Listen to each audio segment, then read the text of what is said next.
For decades, the delicate balance between the United States and Russia has been governed by three critical principles: peaceful coexistence to stave off nuclear annihilation, responsible competition to avoid direct military confrontation, and careful diplomacy to manage flashpoints from Europe to the Arctic. Yet as tensions escalate and global powers shift, a darker reality emerges, one where the US could find itself pushed into the unthinkable: a direct military strike on Russia. A confrontation no one ever imagined or wanted. So what if the time has come? What if the US is ready to seize a rare moment of weakness in Russia's crumbling regime and make a decisive move to not only defeat but conquer a faltering global power? Here's how the unimaginable could unfold day by day. If you expect us to jump straight into day one of the invasion, think again. A conquest of this magnitude can't simply begin with missiles in the air or boots on the ground. A task as monumental as conquering one of the leading global powers, no matter how weakened it may be in the moment, requires meticulous preparation long before day one.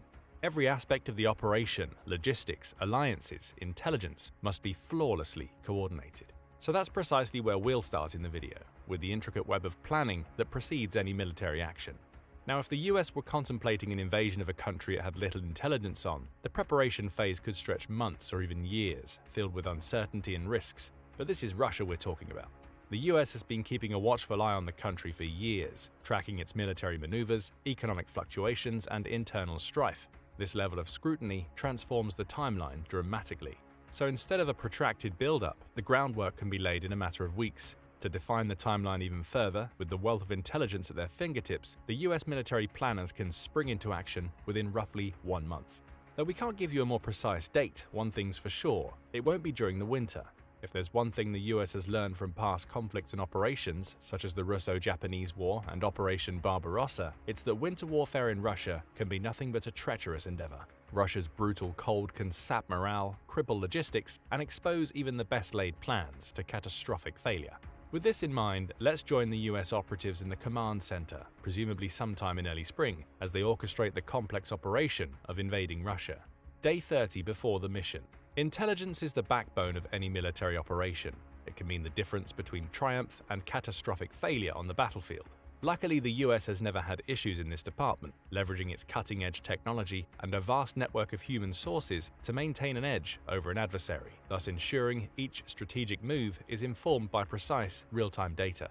This time, it's all about assessing Russian military capabilities and vulnerabilities. It's no secret that the war in Ukraine has left the Russian military battered and beleaguered, a once mighty force now reeling from crushing defeats, logistical failures, and plummeting morale that will haunt it for years. In the first 2.5 years of the war alone, Russia lost almost 650,000 troops, according to the General Staff of Ukraine's armed forces. The country also lost the following equipment during the same period: nearly 9,000 tanks, over 17,000 armored fighting vehicles, more than 25,000 vehicles and fuel tanks, almost 18,500 artillery systems, roughly 1,200 multiple launch rocket systems, almost 1,000 air defense systems, over 360 airplanes, more than 300 helicopters, nearly 16,000 drones, and almost 30 ships and boats.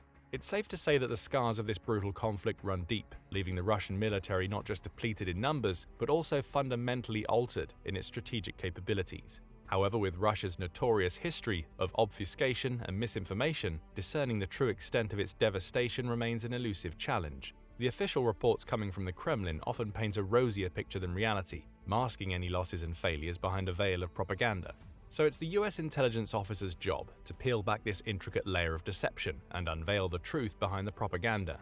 It certainly helps that Russia suffers from a fundamental lack of operational security in its military. To this end, the US will deploy intelligence operatives across Eastern Europe, embedding them with allies to gather crucial information. Advanced surveillance drones, such as the Northrop RQ-4 Global Hawk, will also play a pivotal role in this mission.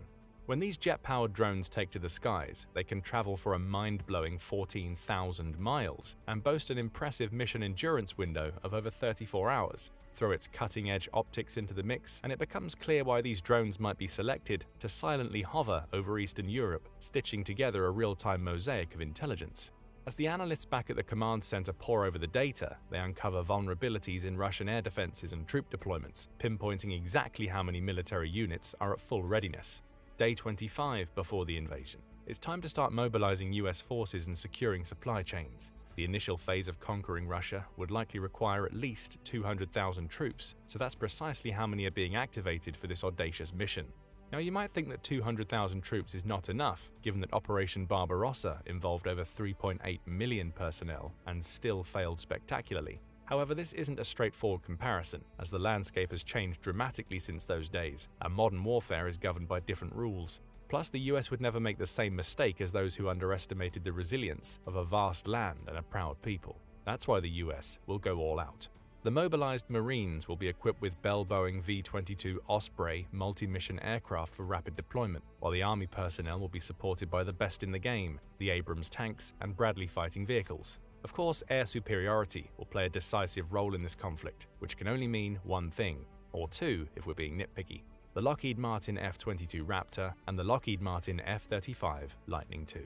These aircraft are strategically positioned across bases in Eastern Europe to ensure dominance in the skies. Now, we know what some of you might think. As soon as Russia gets a whiff of the US forces mobilizing, the Kremlin will unleash its nuclear arsenal in a desperate bid to remain in control. However, that reaction may not be as immediate as it seems. You see, the Kremlin is acutely aware of the catastrophic consequences of a nuclear strike, not only for the immediate devastation it would cause, but also for the potential total annihilation. That's why Russia will likely refrain from resorting to nuclear options in the early stages of the conflict. That and several other reasons. Number one, the strategic calculus of a nuclear engagement is far more complex than simply pressing a button. Number two, the use of nuclear weapons would instantly escalate the situation beyond any semblance of control, risking a full-scale nuclear war that would decimate Russia itself. And number three, Russia understands that the US has a robust nuclear deterrent ready to respond with overwhelming force. After all, the US and Russia are neck and neck in the nuclear department. Take the 2024 estimates as an example. According to the Federation of American Scientists, out of over 12,000 nuclear weapons in the world at the time, Russia possessed 5,580, while the US boasted 5,428. As for the actively deployed strategic nuclear warheads, both nations were thought to have the same number, around 1,700. So let's take the nuclear arsenal out of the equation for now. Day 20 before the invasion. The psychological operations, or PSYOP for short, gradually begin. These operations will play a more prominent role further down the road, but now they start with a subtle but powerful campaign designed to sow doubt and discord within the Russian ranks. Prior to the war in Ukraine, achieving this goal would be nothing short of a Herculean task, given the fierce loyalty of Russian military forces. But using your own people as nothing but cannon fodder and sending them to die with no training, equipment, or support has a way of eroding that loyalty. No matter how much time passes, the bitterness from what took place in Ukraine will fester in the hearts of the Russian soldiers, breeding a sense of betrayal that can't easily be suppressed. However, for the US to have any chance of successfully conquering Russia, its PSYOPs can't only target the military. They must extend into the civilian realm, reaching the very fabric of Russian society. By planting seeds of doubt among the populace, especially the young people, the US could disrupt the unyielding support for the regime and transform it into a cauldron of dissent. Day 15 before the invasion. An operation of this magnitude can't be carried out in isolation. The US will need to secure alliances with NATO partners, especially those in close proximity to Russia, the Baltic states, Norway, Finland, Poland, and Ukraine. As you can imagine, this won't be particularly challenging, as each of these states has felt the chilling winds of Russian aggression firsthand in one way or another. Japan will probably also be part of these behind-closed-doors conversations due to its strategic interest in countering regional threats and, more importantly for the US, its proximity to Russia in the Pacific. Day 10 before the invasion. A comprehensive attack plan is being crafted as the countdown continues. The final plan will integrate all the gathered intelligence, logistical considerations, and diplomatic agreements. Commanders would evaluate Russian tactics, focusing on their past performances in conflicts like Ukraine and Syria, but also understanding that they will adapt to counter a peer-level adversary. After Russia's abysmal performance in the Russo-Ukrainian conflict, calling the country a near-peer competitor to the US might be as misguided as designating a rusty, malfunctioning rifle as combat-ready. Then again, this exact scenario took place in Ukraine time after time, so are you truly surprised that Russia still sees itself as a heavyweight contender? Day 5 before the invasion. In the lead-up to the invasion, the US cyber warfare units intensify their operations against Russian critical infrastructure. Power grids, transporting networks, and communication systems are just some elements that are targeted with a simple goal: creating chaos and confusion. This will hamper the response capabilities within an already weakened Russia, giving the US forces a tactical advantage from the get-go. Speaking of the get-go, the countdown has reached its final hours, and the moment of reckoning has arrived. It's time for the US forces to initiate the attack against Russia. So as dawn breaks on day 1, a carefully orchestrated symphony of military might is unleashed. Day 1. If the US has any chance of conquering Russia, it must go all out straight away. That's why the initial wave of assaults will go straight for the jugular. Russia's air defense system, once believed to be the most robust in the world. To achieve this goal, the US will orchestrate a series of explosions through the western air defense perimeter that's been established to guard against NATO air attacks. Unleashing this hell on Russia will be none other than the B-2 stealth bombers, the ghosts of the sky, renowned for their ability to evade sophisticated long-range tracking radar. These wings of destruction will be followed by B-52 bombers, equipped with standoff attack munitions, releasing volleys of missiles that devastate Russian airfields and obliterate fixed surface-to-air missiles, or SAM, sites. This attack is a stark contrast to Russia's prior effort to neutralize Ukraine's air defenses during the war, executed with far less coordination and intensity. Instead, this assault will be a meticulously planned operation, reminiscent of the shock and awe that marked the beginning of Operation Desert Storm during the Gulf War. Why draw a parallel here? It's simple. During the Gulf War, the Iraqi air defenses consisted of SAMs of predominantly Soviet origin. These defenses were also widely considered to be lethal and ferocious, and yet they failed to offer any significant opposition when faced with the overwhelming might of the US military technology and strategy, just as Russian air defenses will do. As the dust from the bombers settles, the F-35s move in to eliminate air bases on the other side of the country, along Russia's eastern borders. These attacks will also aim to disrupt vital rail infrastructure, a lifeline for Russian logistics. Historically, the Russian reliance on rail has left the Russian armed forces vulnerable to sabotage and air attacks. It's also made Russian military operations and force buildups easier to predict and monitor. Of course, the Russian Air Force won't sit idly by, as the US Air Force wreaks havoc on the country's eastern flank. The Russian interceptors will rise to meet the F-35s, which play a crucial role in maintaining the momentum of the US attack. However, the moment they do, they will be met with the unmatched power of F-22 Raptors, the apex predators of the skies, which will swat Russian fighters from the heavens with deadly precision. Day 1 won't just end in the skies. The US will also likely launch a ground assault, targeting the Kaliningrad exclave, a move steeped in strategic significance. How so?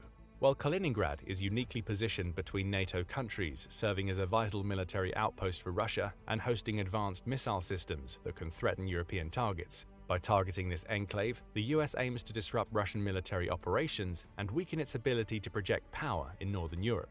Additionally, Kaliningrad functions as a crucial logistical hub for Russian forces, and neutralizing it would complicate their resupply efforts and troop movements. Given how important this westernmost region is to Russia, it shouldn't be surprising that it won't fall easily. The 5,830 square mile enclave will likely become a fiercely contested battlefield, and its heavy fortification certainly won't do the US troops any favors.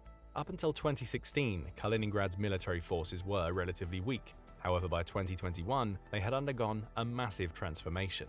The once underpowered region now bristles with modern weaponry and well-equipped forces. The 11th Army Corps, with a ground force of 12,000 to 18,000 troops in 2021, bolstered by T-72 tanks, mobile rocket launchers and artillery, forms a key part of Kaliningrad's defense.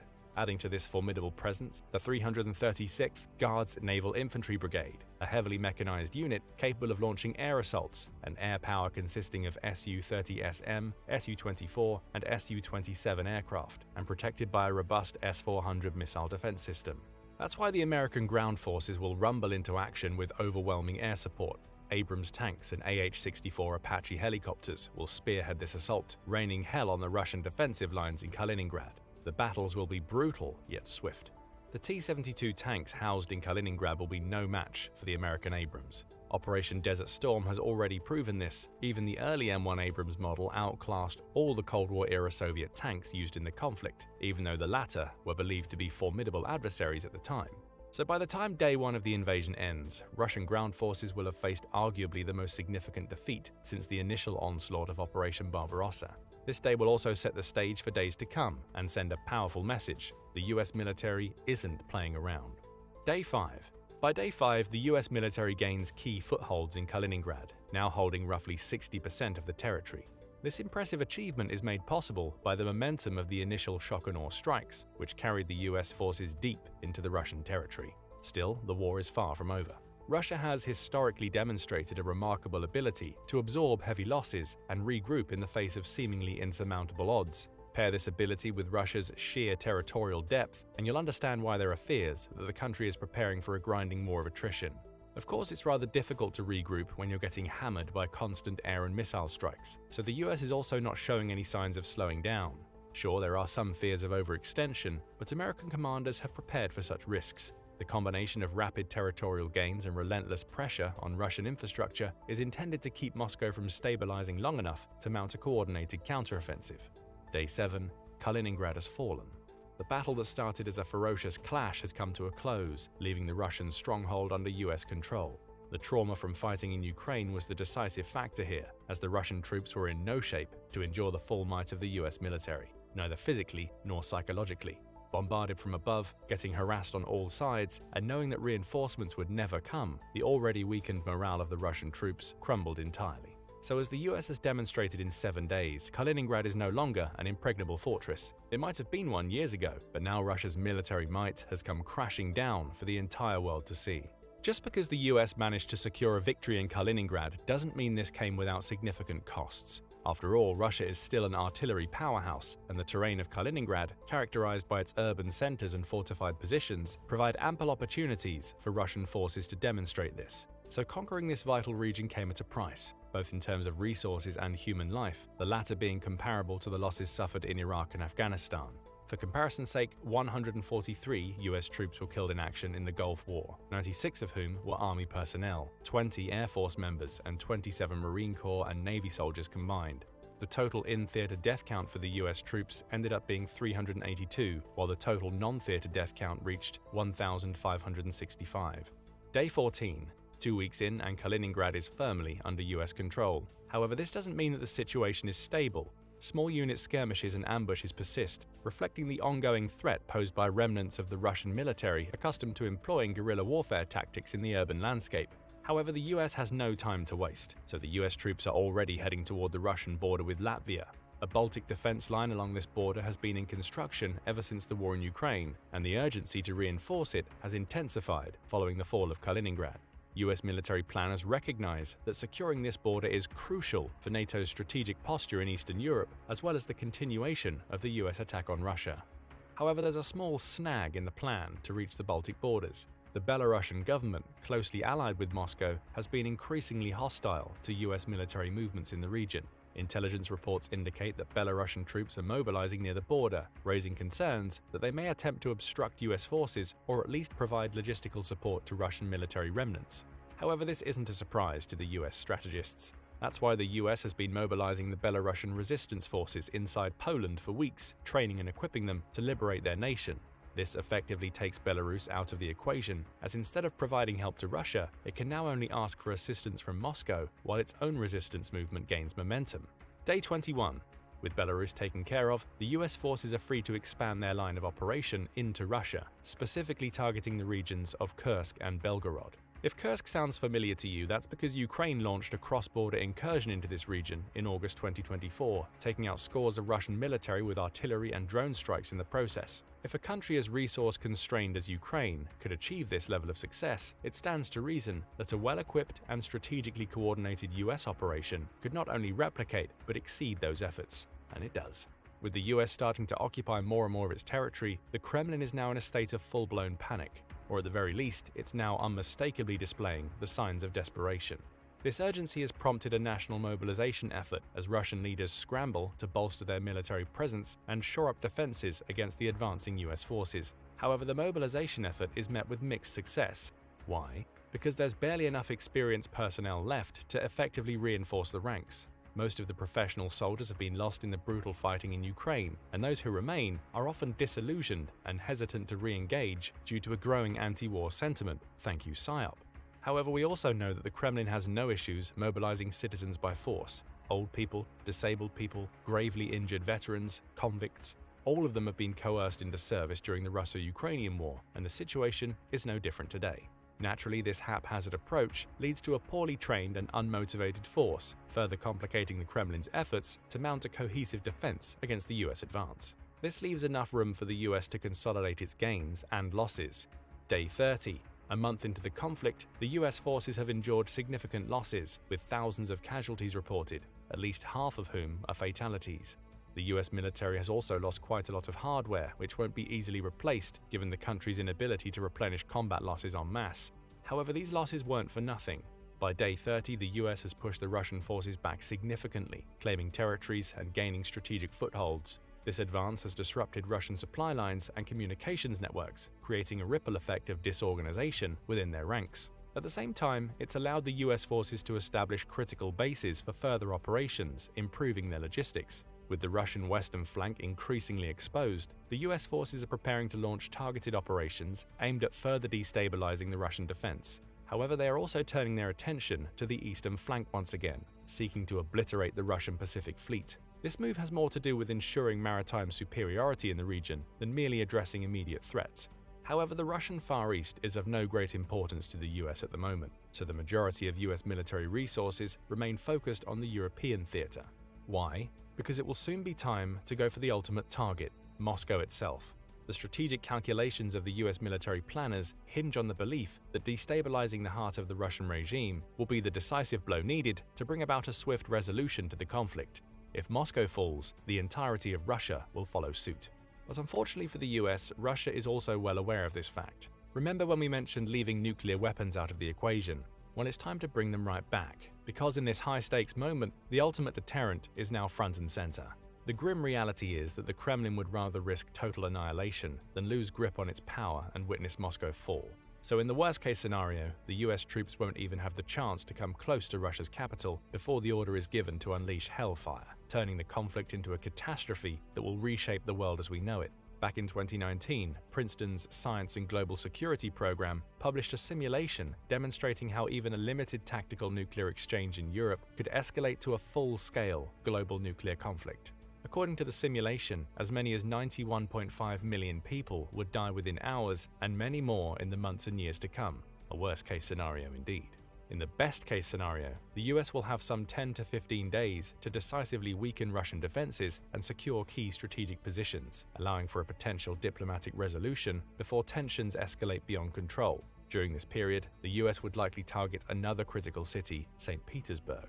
Russia's second-largest city has been under blockade since the onset of the conflict, with the US Navy conducting targeted strikes on Russian military assets within the city on an almost daily basis. This continuous effort would potentially allow the US to capture the city, but the many challenges of urban combat would undoubtedly make this task a beast. And remember, every passing moment in this conflict is now a gamble, and the stakes couldn't be higher.